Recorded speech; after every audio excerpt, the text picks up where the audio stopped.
Ang atong tubag sa Salmo nagkanayon o Ginoo sa to ipadala ang imong espiritu ug bag-uha ang naong sayuta. Ang mga tao karon sa yuta dinis kalibutan ganahan gyud bag-o.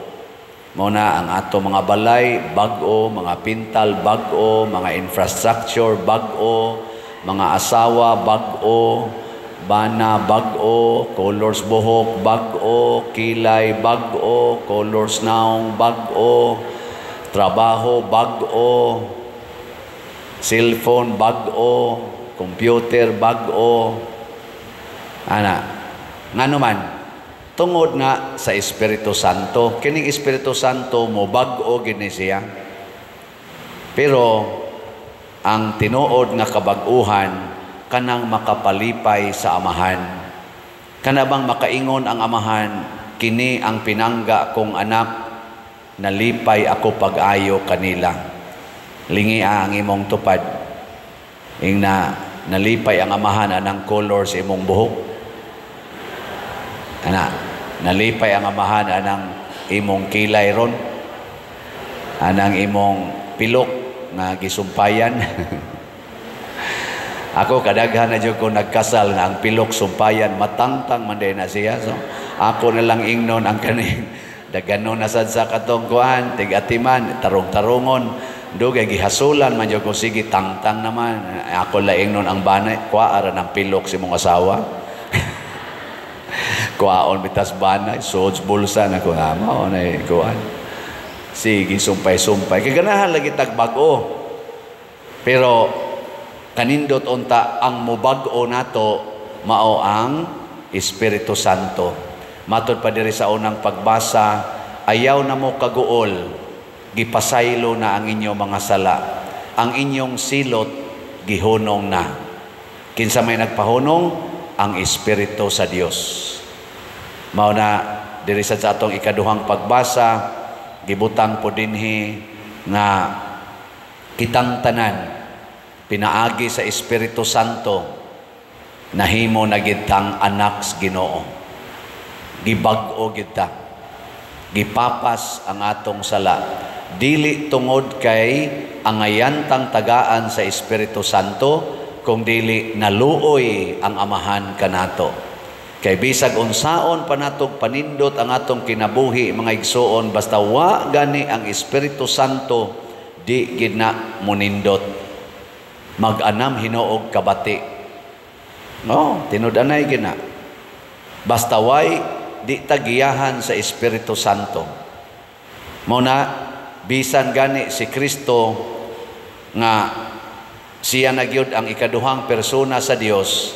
Midawat gid siya sa Espiritu Santo panahon sa iyang bunyag og diha pa gi-declare sa amahan, ikaw ang pinangga kong anak og diha kanimo nalipay ko kaayo. Pagbunyag sad nato gihatag sa Ginoo ang Espiritu Santo. Nya paghatag niya sa Espiritu Santo, ang ato sang mga naong nakapalipay sa amahan. The same words ang iyang gi-pronounce. Wa lang nato madungog, pero pagkunsad sa Espiritu Santo, gilipay dayon ang amahan. Muna siya. Nakaron, unsa man day buhaton sa Espiritu Santo nato kung mukunsad siya. Kusog ra ba kay na labi na mga charismatic, kusog kay na mingon, kunsad Espiritu Santo, di ba? Kunsad nagampo ako. Ako sang maminaw ana. Sige, pakunsara. Tanaw na to. Kaya ba nimo? Unsay unang buhaton sa Espiritu Santo? Magda siyag kalayo.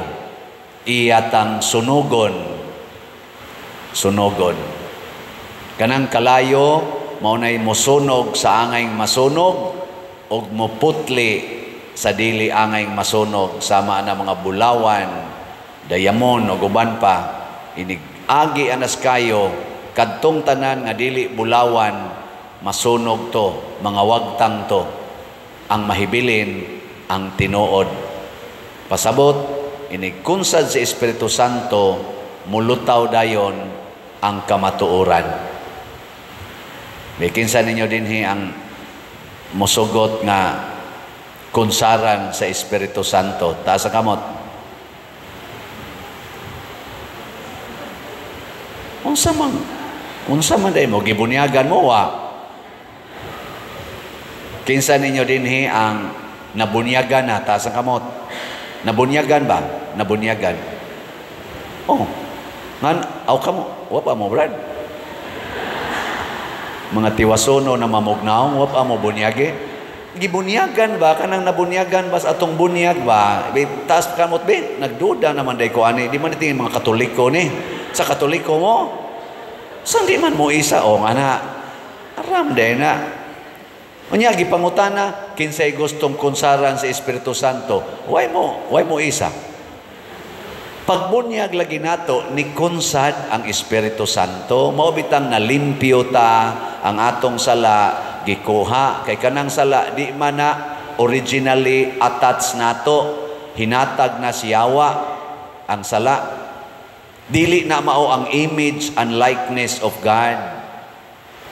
Mao nang gipapas nas bunyag.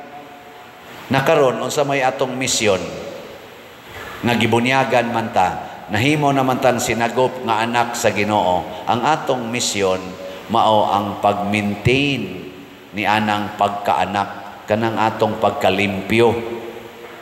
Nilingya imong tupad ing na limpyo pa ka. Ing na ba? Limpyo pa ka? Nya unsaon man aron malimpyo ta kanunay, inigbunyag nato unsa man naatay panaad nga himuon. Do natay unom ka saad nga kinahanglan atong tumanon hangtod ta mamatay. Og para natong mga dagko, kita maoy unang musaad ana. Mao na inigpabunyag ninyo sa inyong mga anak, sa di pa na ihatag ang bunyag sa inyong anak, muingon usa ang pare, bag-uha ang inyong panaad sa bunyag. Unom na kabuok. Kinsay na ka-memorize. Dool dire kay ako mong tagaag 100 pesos. Wa mo ka-memorize na. Oh, mauna mga matay na lang, wa katuman sa saad. So unom ni kabuk ha, unang saad, isalikway ang sala. Isalikway ko ang sala. Ikaduha, isalikway ko ang tentasyon o ang pagpaulipon sa sala. Ikatulo, isalikway ko ang yawa nga maoy amahan sa sala. Giko no be, i-repeat ko no. Tulo na kabuk isalikway. Ready, go. Isalikway ko ang sala. Isalikway ko ang tentasyon o ang pagpaulipon sa sala. Isalikway ko ang yawa nga maoy amahan sa sala. Kinsa ninyo ang nakatuman aning tulo ka saad? Taas ang kamot. Na nitubag ng yawa sa usahay. Oh, kada adlaw ato ning puyian para di mo balik. Timan igid ha? Kada adlaw naa di ko'y tulo ka buok isalikway. Ana ha? Isalikway ko ang sala. Isalikway ko ang tentasyon o ang pagpaulipon sa sala. Isalikway ko ang yawa nga maoy amahan sa sala. Na ika laing tulo. Laing tulo, motuo ako sa Dios Amahan nga magbubuhat sa langit ug sa yuta. Ana ha? Motuo ako sa Dios Amahan nga magbubuhat sa langit ug sa yuta. Ikaduha, motuo ko ni Hesukristo ang bugtong anak sa Dios, na tao, nagantos, namatay, gilubong, nabanhaw, og naglingkod karon sa tuo sa Amahan. Kasagaw nga na, mituo ko kang Hesukristo nga natao, nagantos, namatay, gilubong, nabanhaw, o karon naglingkod sa tuo sa Amahan. O na ikaduha, ang sunod, motuo ko sa Espiritu Santo, sa santos nga katoliko nga simbahan, sa panaghiusa sa mga santos, sa kapasayloan sa mga sala, ug sa kinabuhing way katapusan. Ayay, lisura. Mituo ko sa Espiritu Santo, sa santos na katoliko nga simbahan, sa panaghiusa sa mga santos, sa kapasayloan sa mga sala, o sa kinabuhing way katapusan. Mao na siya. Mao ni kaning tulo naa ni sa atong profession of faith. Ato lang gi-summarize. Okay, kuno be? Ready? Go. Mituo ko sa Dios Amahan, magbubuhat sa langit ug sa yuta. Mituo ko kang Hesukristo, bugtong anak, napadin subay, bugtong anak sa Dios, na tao, nagantos, namatay, gilubong, nabanhaw, o naglingkod sa tuo sa Amahan. Mituo ko sa Espiritu Santo, sa santos na katoliko nga simbahan, sa panaghiusa sa mga santos, sa kapasayloan sa mga sala, sa pagkabanhaw sa lawas, na panaghiusa sa kinabuhing dayon. Amen. O na siya. Okay, tingba ko ng unom ko be. Okay, ready? Go.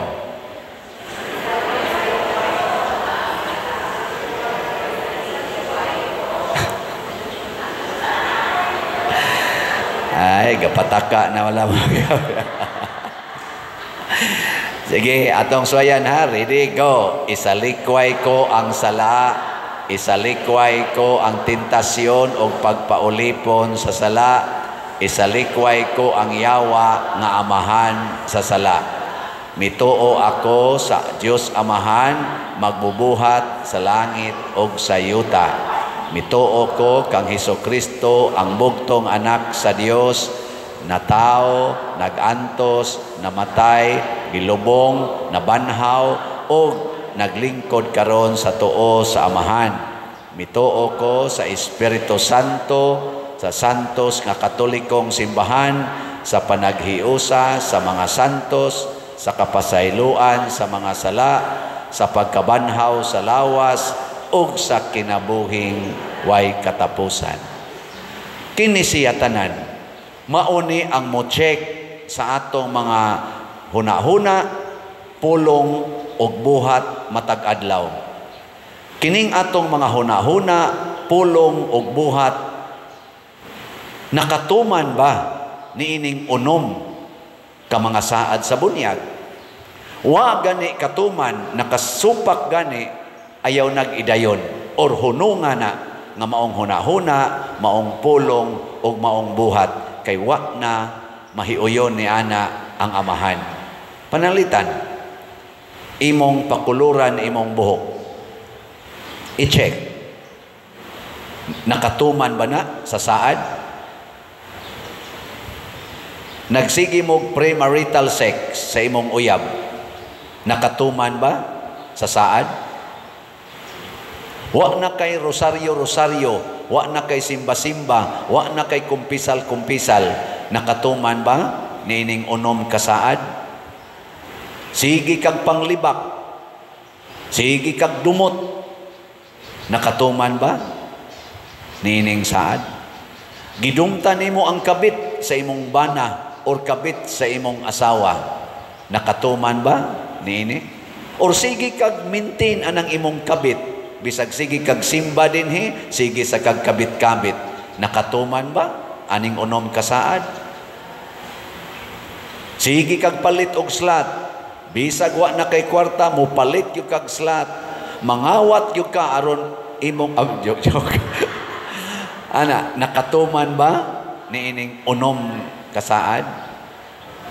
Pareha ng rally karon ugmang adlaw, magrally ang Iglesia ni Kristo kay ilang ipalayag nga supak sila sa impeachment nga pagahimuon sa Congress o sa kanang gipropose sa Congress against sa atong Vice Presidente.